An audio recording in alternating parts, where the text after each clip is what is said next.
My name is Mike Jaffe, and I am a human wake-up call.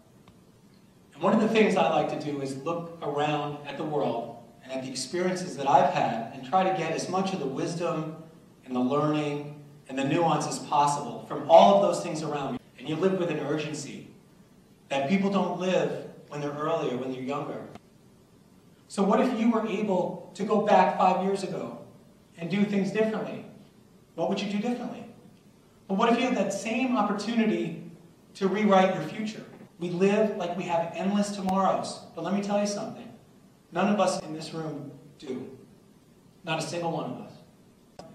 And one day I found myself sitting in this corporate job. And listen, corporate jobs are great. There's a lot of benefit there.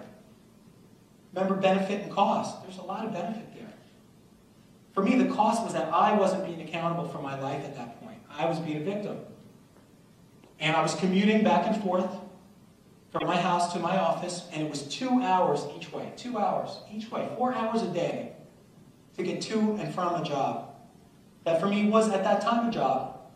It wasn't that meaningful, but it was what I needed to do at the time, and I was limited by what I thought was possible at the time. And my daughter was very young, so I'd leave in the morning, and she'd be sleeping. Come home at night, she'd be sleeping. And I would very rarely get to see her during the week. And I realized this is not the kind of father, this is not the kind of life I want, or I want to be. But what can I do? I'm responsible for taking care of my family. I can't just stop working. I can't just stop. But I knew I had to do something. I knew it. And I was sitting outside this one afternoon thinking, what can I do? What's one small step I can take? And I realized, what if I had breakfast with my family the next morning? What if I just took a later train, had breakfast, and I get to spend 20 minutes with them? Not a lot, 20 minutes, not a life-changing decision. Remember, little things count.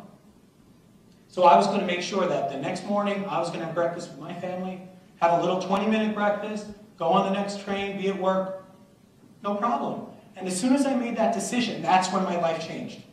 Because I took control. Because I took control. I took accountability. I'm the one who made that decision, and now it was my responsibility to live up to my commitments to myself.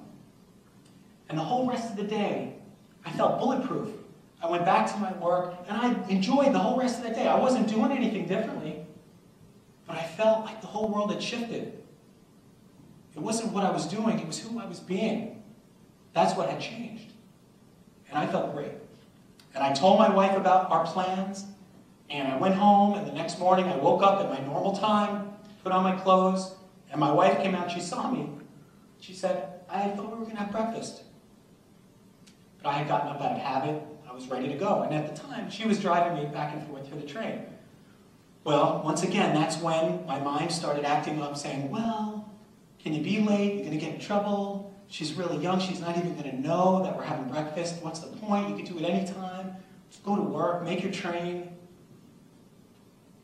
But then I had a moment of truth. And I thought, no.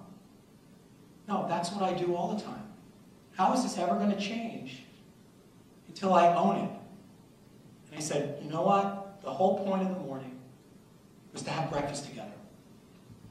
So let's have breakfast together. So let's have breakfast together.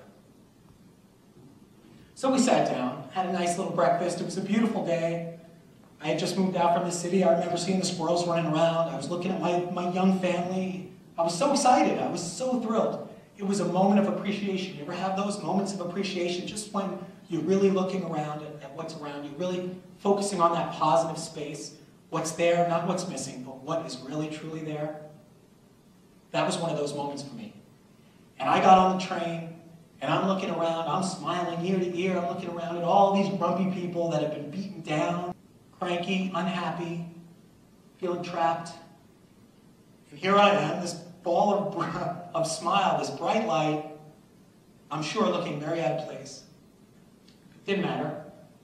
And I get into New York City, and I'm still on the subway when the first plane crashes into the World Trade Center, hitting my floor, crashing into my desk and pretty much destroying my team and everything that I was working with. That morning I decided to have breakfast, happened to be 9/11.